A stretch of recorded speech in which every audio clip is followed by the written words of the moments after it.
इस वक्त प्रदेश एक बेहद गंभीर परिस्थिति से जूझ रहा है। हरियाणा में कभी भी सांप्रदायिक सौहार्द का वातावरण नहीं बिगड़ा। आपसी भाईचारे से हम सदियों से रहते आए हैं, लेकिन जिस तरीके की घटना नूंह और मेवात के इलाके में हुई और उसके बाद कई और जिलों में हरियाणा के कुछ घटनाएं देखने को मिली, उससे ये साफ संदेह जाता है कि ये किसी प्रकार की राजनीतिक साजिश तो नहीं। और कल जिस तरीके से मुख्यमंत्री मनोहर लाल खट्टर जी का बयान आया, तो मुझे स्मरण हुआ कि मनोहर लाल खट्टर जी ने 26 अक्टूबर 2014 को और 27 अक्टूबर 2019 को जब मुख्यमंत्री के पद की शपथ ली थी, तो उन्होंने हरियाणा के लोगों की सुरक्षा सुनिश्चित करने का वायदा भी किया था।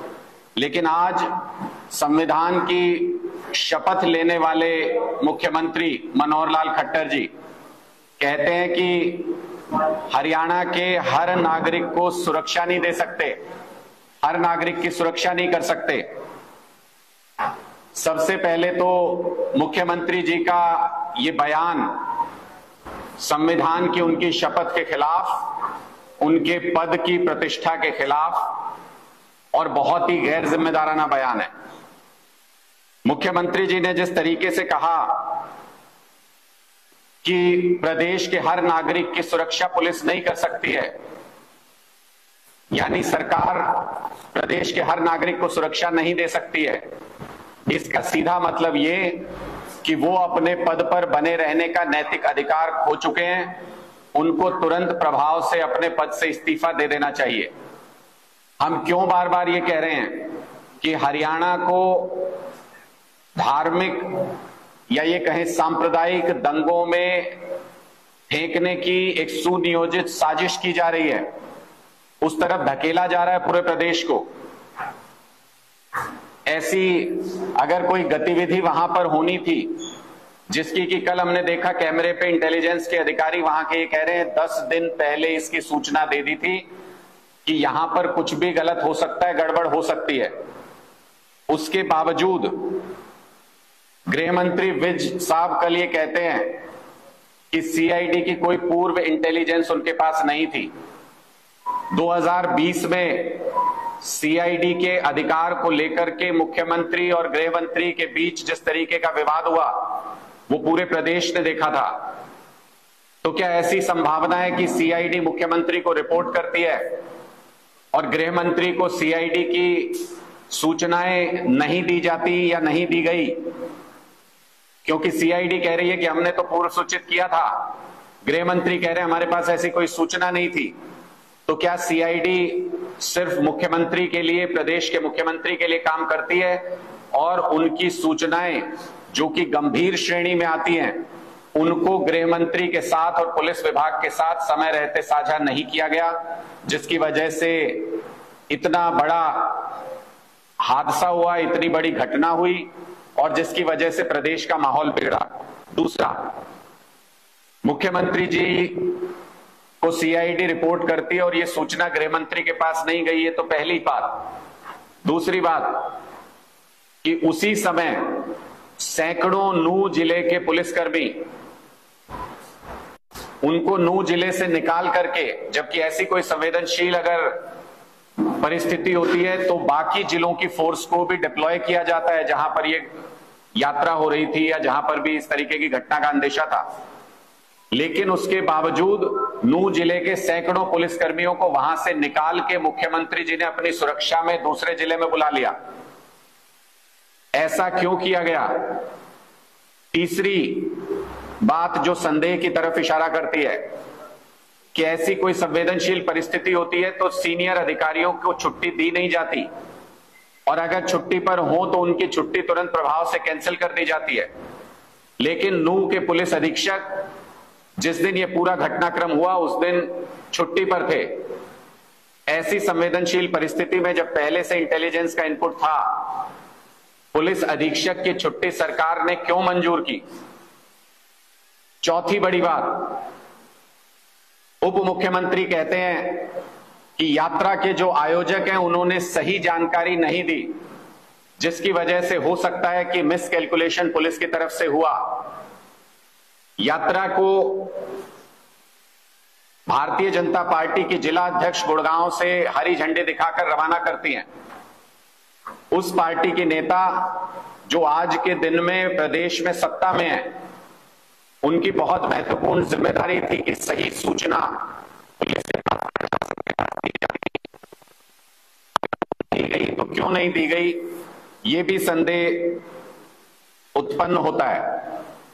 मुख्यमंत्री जी ने कहा कि हर व्यक्ति की सुरक्षा के लिए पुलिस उपलब्ध नहीं है, हरियाणा में पुलिसकर्मी नहीं दिया जा सकता।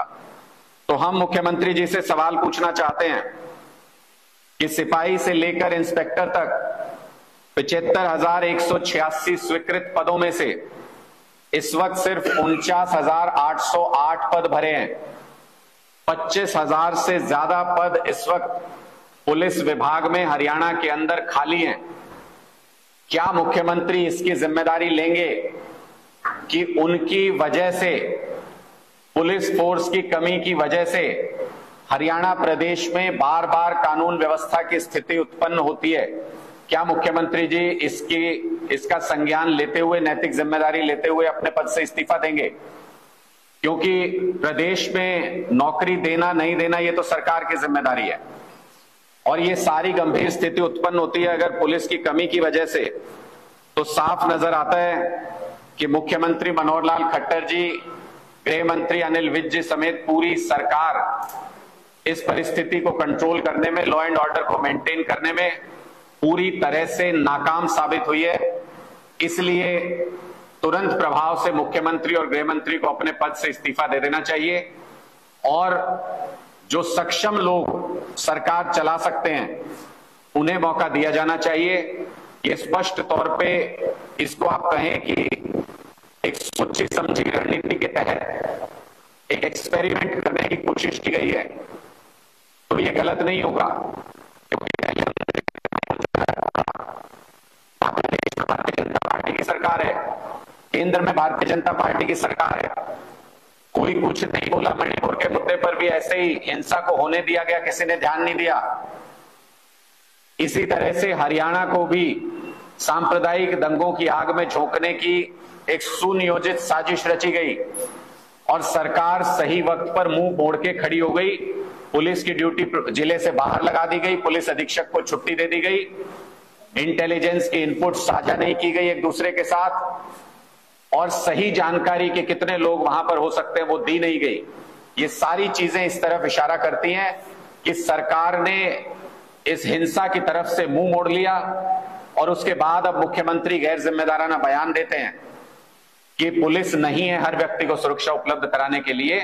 तो मुख्यमंत्री जी, आपको भी इस पद पर बने रहने का कोई अधिकार नहीं है। इसी से जुड़ी हुई एक और समस्या जो पैदा हो गई है वो भी आपको ध्यान देना चाहिए। ग्रुप सी का 5 और 6 अगस्त को एग्जाम है, और उस परीक्षा के लिए पहले ही सरकार ने युवाओं के साथ बहुत ज्यादती की है। कहा कि जितने पद हैं उसके सिर्फ 4 गुना युवाओं को बुलाया जाएगा परीक्षा देने के लिए, जबकि सभी सीईटी क्वालिफाई किए हुए युवाओं को मौका दिया जाना चाहिए था इसके लिए। इतने लाखों बच्चों का भविष्य बर्बाद करने की साजिश पहले ही सरकार रच चुकी है। उसके बाद अब जो 4 गुना बच्चे भी परीक्षा देने के लिए एलिजिबल किए गए हैं, 5 जिलों के अंदर इंटरनेट सेवाएं 5 तारीख तक बंद है। 5 और 6 तारीख को एग्जाम है। इन जिलों में अभी भी कानून व्यवस्था की स्थिति ठीक नहीं है। क्या सरकार को बिल्कुल कोई परवाह नहीं है कि ये बच्चे एडमिट कार्ड कैसे इनको हासिल होगा, कैसे ये बच्चे एग्जाम देने के लिए जाएंगे? क्या सरकार को युवाओं के नौकरी के साथ खिलवाड़ करने में मजा आता है? क्या वैकल्पिक व्यवस्था का अनाउंसमेंट अभी तक नहीं हो जाना चाहिए था? आज जब हम ये बात कर रहे हैं तो 3 तारीख है। क्या वैकल्पिक व्यवस्था सरकार ने की कि युवा अपना एग्जाम देने के लिए जा सके सही तरीके से? जो पहला अन्याय किया कि सिर्फ 4 गुना युवाओं को एग्जाम में जाने की परमिशन दी, उसके बाद दूसरा अन्याय कर रहे हैं कि जो 4 गुना बच्चे भी जा रहे हैं उनका इंटरनेट 5 डिस्ट्रिक्ट्स के अंदर बंद है, एडमिट कार्ड मिल नहीं पाएंगे, उसके साथ साथ जो बाकी व्यवस्था इन 5 जिलों में वो सुनिश्चित हुई कि नहीं हुई, वैकल्पिक व्यवस्था की या नहीं की, उसके लिए क्या करेंगे कि हर बच्चा एग्जाम देने जा सके, इसकी भी कोई अनाउंसमेंट अभी सरकार की तरफ से नहीं हुई है। तो इसलिए अब ये प्रदेश के लोगों को तय करना है कि ऐसी राजनीतिक साजिशों का हिस्सा न बनके, अफवाहों का हिस्सा न बनके, हमको खुद ही ये तय करना होगा कि ऐसी आपस में लड़ाने की साजिशों को नाकाम करने के लिए आपसी भाईचारे को कायम रखें, एक दूसरे के साथ चलें, विश्वास करें और किसी भी प्रकार की हिंसा से दूर रहें। जो बच्चे ऐसी घटनाओं में मारे जाते हैं वो नेताओं के या इन संगठनों के मुखिया जो उनके बच्चे नहीं होते हैं, वो बच्चे आम घरों से होते हैं। 2 होमगार्ड्स की इसमें जान चली गई। इन होमगार्ड्स को ऐसे सिचुएशन के लिए क्या ट्रेन किया जाता है? क्या उनकी ट्रेनिंग होती है इस तरीके का वायलेंस हैंडल करने की? क्या उनकी ड्यूटी इस तरीके के प्रोसेशन में लगाई जा सकती है जहां संवेदनशील स्थिति है? क्या ट्रेन्ड पुलिस फोर्स को वहां पे डिप्लॉय नहीं किया जाना चाहिए था? और जिन्होंने होमगार्ड की ड्यूटी करते हुए अपनी शहादत देती कानून व्यवस्था को मेंटेन करने के लिए, उनको नाकाफी मुआवजा दिया गया, उसकी भी हम आलोचना करते हैं। हमें पता लगा है कि 57 लाख के मुआवजे का ऐलान किया गया है दोनों होमगार्ड के परिवार के लिए। हम सरकार से मांग करते हैं कि कम से कम 1 करोड़ रुपए की सम्मान राशि दोनों होमगार्ड जो अपनी ड्यूटी करते हुए शहीद हुए, कानून व्यवस्था को बनाए रखने के लिए, सरकार के फेलियर को दुरुस्त करने के लिए जिन्होंने अपनी शहादत दे दी, उनके परिवार को कम से कम 1 करोड़ रुपए की सम्मान राशि दी जानी चाहिए। आपके कोई प्रश्न है तो आप पूछ सकते हैं।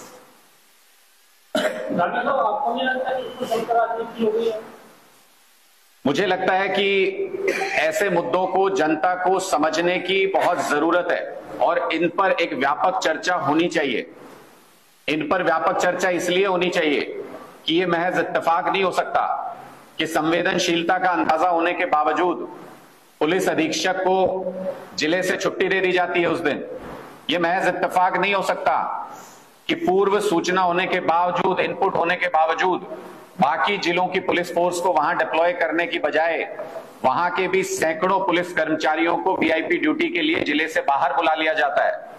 यह महज इत्तेफाक नहीं हो सकता कि पूर्व इनपुट होने के बावजूद आज गृह मंत्री कह रहे हैं कि उनके पास कोई सूचना नहीं थी।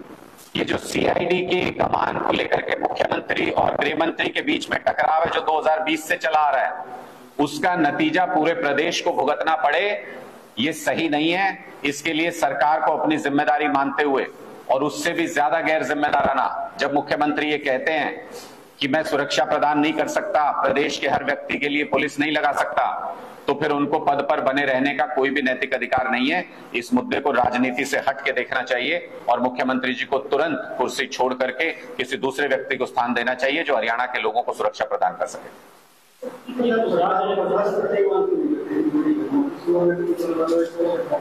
देखिए, हमने मणिपुर में भी जब सरकार पूरी तरह से फेल हो गई और कानून व्यवस्था को कायम रखने में वहां के मुख्यमंत्री और बीजेपी की सरकार नाकाम रही, तो हमने वहां पर सरकार को बर्खास्त करने की मांग की। जिस तरीके का काम करने का तरीका और जिस तरीके का बयान मुख्यमंत्री मनोहर लाल खट्टर जी का आया है, हमें ये लगता है कि वो इस पोस्ट के लिए इनकॉम्पिटेंट है। पहले कदम के तौर पे हमने मुख्यमंत्री से इस्तीफे की मांग की है। अगर अभी भी शांति व्यवस्था बहाल करने में सरकार नाकाम रहती है तो निश्चित तौर पर केंद्र सरकार को इसका संज्ञान लेना चाहिए और तुरंत प्रभाव से ऐसी सरकार को बर्खास्त करना चाहिए जो ना ऐसी संवेदनशील स्थिति को समय पे काबू कर पाती है और न समय के बाद शांति व्यवस्था को बहाल करने में, कानून व्यवस्था को बहाल करने में कामयाब होती है।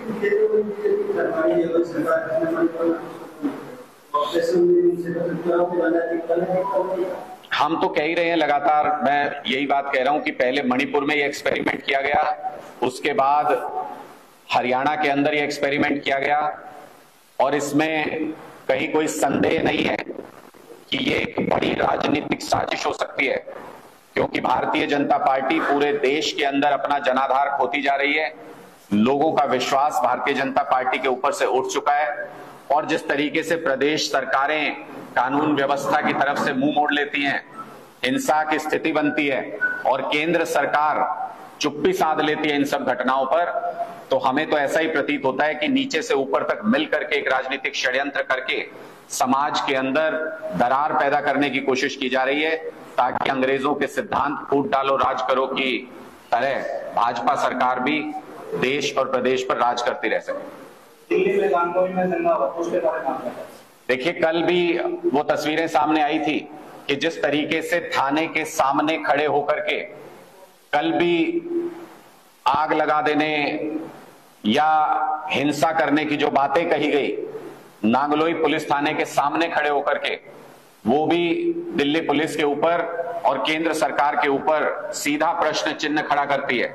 ये जितनी भी जगह जहां पर भी इस तरीके की घटनाएं हो रही हैं, उनमें एक ही चीज कॉमन है कि वहां पर कानून व्यवस्था की जिम्मेदारी भारतीय जनता पार्टी की सरकार की है और पुलिस भारतीय जनता पार्टी के मातहत आती है। वहां पर जहां पर भी ऐसी स्थिति है, वहीं पर समाज के अंदर दरार डालने की कोशिश, सांप्रदायिक हिंसा करने की कोशिश, जातीय हिंसा पनपाने की कोशिश हो रही है। इसलिए हम बार बार ये कह रहे हैं कि ये एक्सपेरिमेंट किए जा रहे हैं और 2024 के लिए एक सुनियोजित राजनीतिक साजिश की जा रही है, जिसके प्रति देश के लोगों को सावधान होना होगा, सजग होना होगा और खुद ही लोगों को आपस में विश्वास कायम करके इस तरीके की